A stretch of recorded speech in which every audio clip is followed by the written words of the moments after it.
मुल्क भर में आई लव मोहम्मद के एहतराम में हर मजहब व मिल्लत के अकीदतमंद खड़े नजर आ रहे हैं। अजमेर शहर के रेलवे लोको कैरियर्स कारखाना एकता हॉल में हिंदू मुस्लिम ने मिलकर मिलादुन्नबी की खुशियां मनाई। कानपुर में आई लव मोहम्मद सल्लल्लाहु अलैहि वसल्लम के बैनर पर एतराज करने वालों को अजमेर से हिंदू भाइयों ने ईद मिलादुन्नबी के जरिए आइन दिखाया।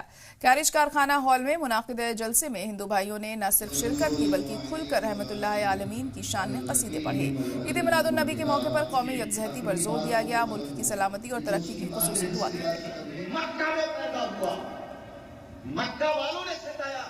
हिंदू मुसलमान सभी इसमें शरीक होते हैं और इसके अंदर जो मुख्य अतिथि जो है जनाब विकास आनंद साहब हैं, तो उसके बाद कैरियर कारखाने के डिप्टी हैं जनाब ऋतिक शर्मा जी, और ये विशेष अतिथियों में जो है जनाब अशोक कुमार मीणा साहब हैं, जनाब डॉक्टर इंसाफ अली साहब है, डॉक्टर इमरान अली रेलवे के हैं, ये सभी लोग जो है डॉक्टर ए.आर. गौरी साहब हैं।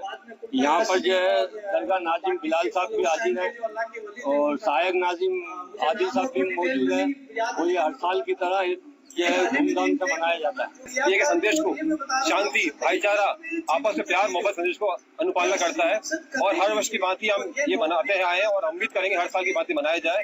और पुनः उत्तर पश्चिम मिले मुस्लिम परिवार की तरफ से उनके जन्मदिन पर सभी कैरियर साथियों सहित अजमेर शहर वासियों को बहुत शुभकामनाएं, बधाई हो और भारत देश में अजमेर शहर में हमेशा एकता बनी रहे, शांति बनी रहे, ऐसी आशा के साथ हम हर साल मनाते हैं। हमारे प्रॉफेट मोहम्मद सल्लल्लाहु अलैहि वसल्लम के जो है जन्मदिन के ऊपर सब लोग इकट्ठा हो गए, रेलवे के लोग, रेलवे के कर्मचारी और बाकी लोग इकट्ठा होकर ये जन्मदिन के ऊपर सब लोग अपने शिक्षा है उसके ऊपर विचार विमर्श और संदेश दे रहे हैं। सबके लिए पीस और ट्रांसपेरेंसी का जो है प्यार और मोहब्बत का संदेश पूरे देश के लिए।